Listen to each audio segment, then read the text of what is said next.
was an arrogant dreamer who was laughed at, abused, and sold as a slave. Yet God used him to start a mighty nation. KBC Dramatics presents The Dreamer.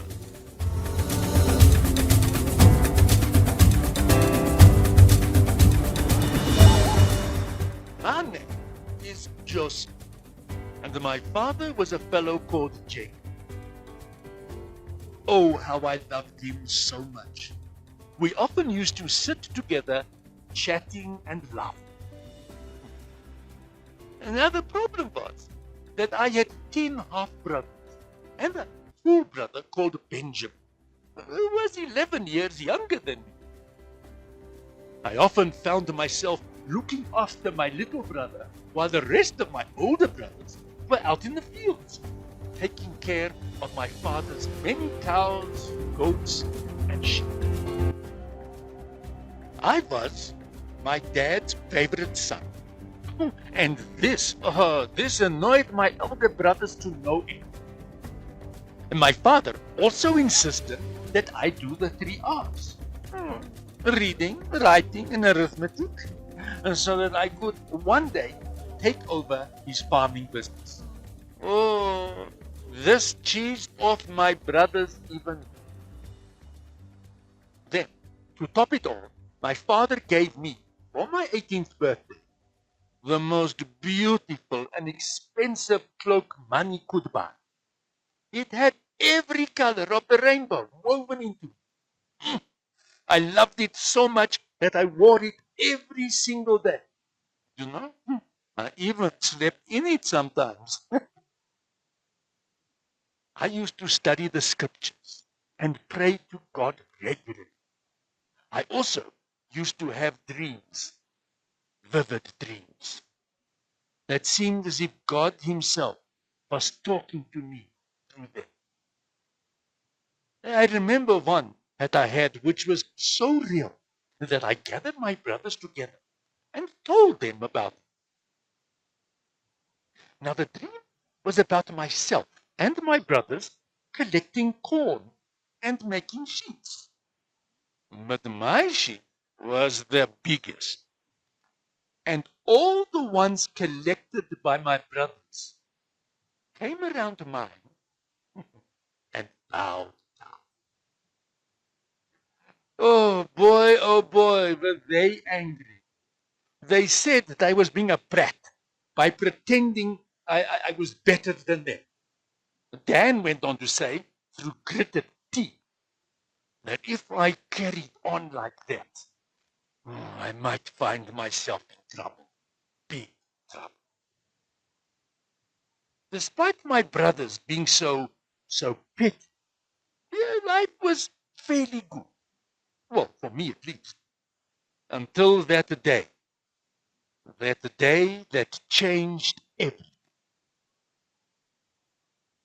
There was a mild famine in Canaan, so my brothers were forced to seek grazing for our father's animals in the valley of Hebron, nearly 2 days' journey away. One morning, my father called me in. Ah, Joseph, sorry to take you away from your study, but I need your help. I've heard nothing from your brothers for nearly a month, and the annual animal sale is coming up shortly. The last I heard was that they were near the city of Shechem, where I want you to find them and tell them to come back as soon as possible. I have heard the trip will take over 2 months. Do you think you can do that? Of course, Dad, I replied assuredly. I was definitely not the most humble person around, and gifted with confidence. Now I eventually found my brothers, which was not too difficult, because they were looking after the biggest flock in Palestine and known by everyone in Canaan and Galilee. I was not welcomed with open arms. Judah never liked me. Oh no, here comes the dreamer. Probably to show off his coat again. Or to tell us that he has dreamt last night that he has suddenly become a king pig and we cows are bowing before him. I ignored their degrading laughter as I entered the group. Hi, guys. um, Dad said that you must arrange to get back to Canaan as soon as possible. He is already making plans for the big annual animal sale. I noticed with trepidation that my brothers were not really listening to me. They were, in fact, standing in a circle around me with looks of nothing but hate etched in their eyes. And even worse, Judah had taken out his knife and, smiling with more gaps than teeth, looked at me. Well, let's kill him. We will tell Dad that he was eaten by an animal. It is only what he deserves. He lives at home, sleeps all day, and spoiled rotten while we slave out here in the sun, day in, day out. My heart sank even more when Gad, whom I thought liked me, agreed with his older brother. Let's dip his wonderful cloak of many colors in some goat's blood and tear it to pieces. That will convince father. Uh, but but Chips, you can't do that. I'm I'm your brother. You mean half brother? Our mother's gone while you're still at home, being treated like a baby. Asher sneered as he carelessly and with contempt ripped my beautiful coat off my back. I closed my eyes, expecting the worst, when Judah stepped forward. I will slit his throat.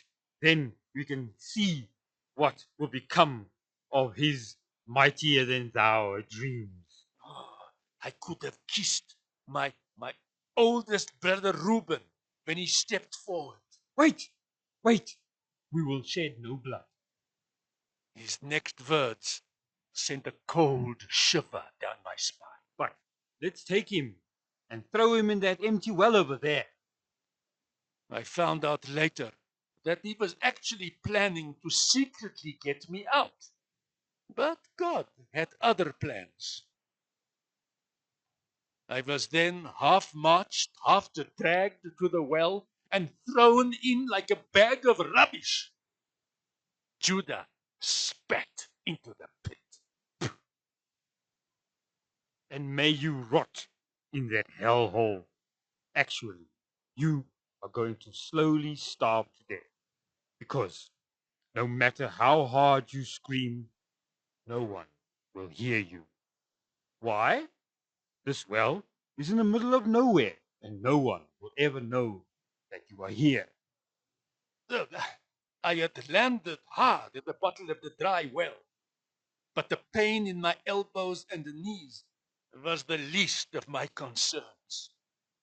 All that flooded into my brain was the thought of dying a lonely death of starvation in a stinking dark well 3 meters underground. Oh, those proud dreams of mine were in reality nothing but fantasy in an unreal world of imagination. Or so I thought.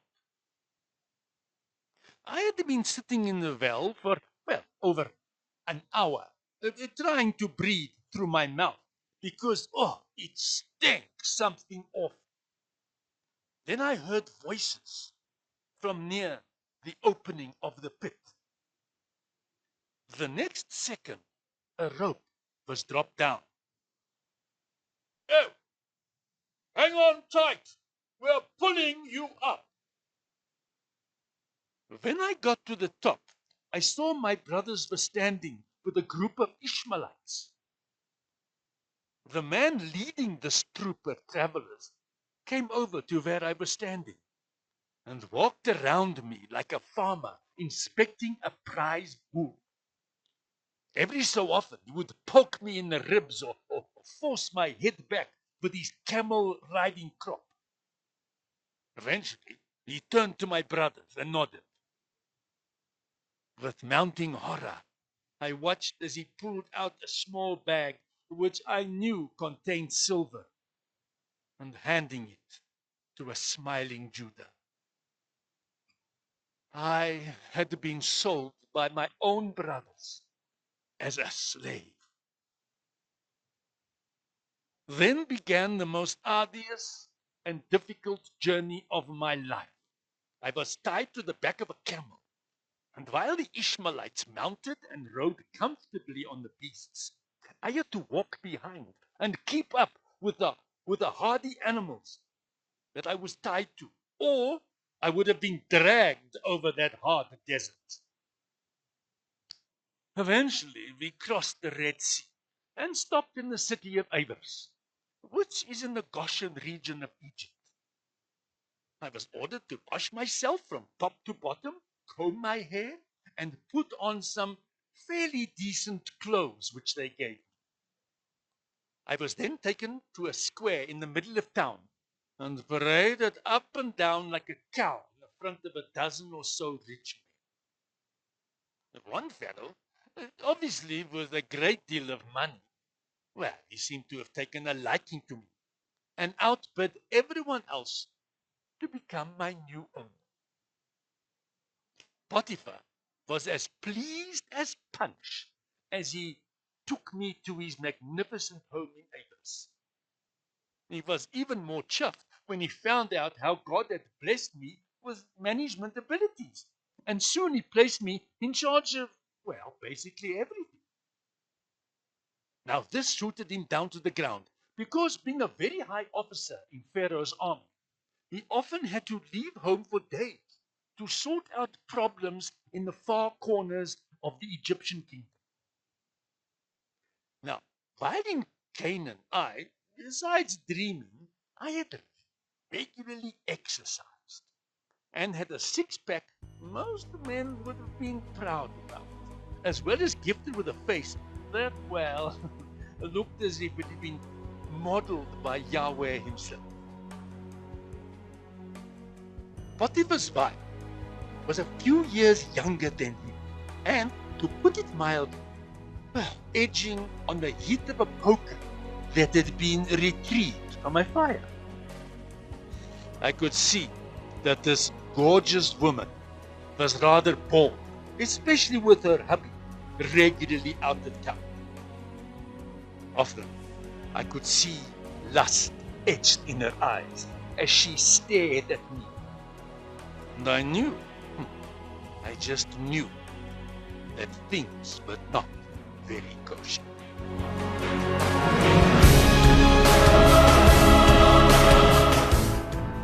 To be continued.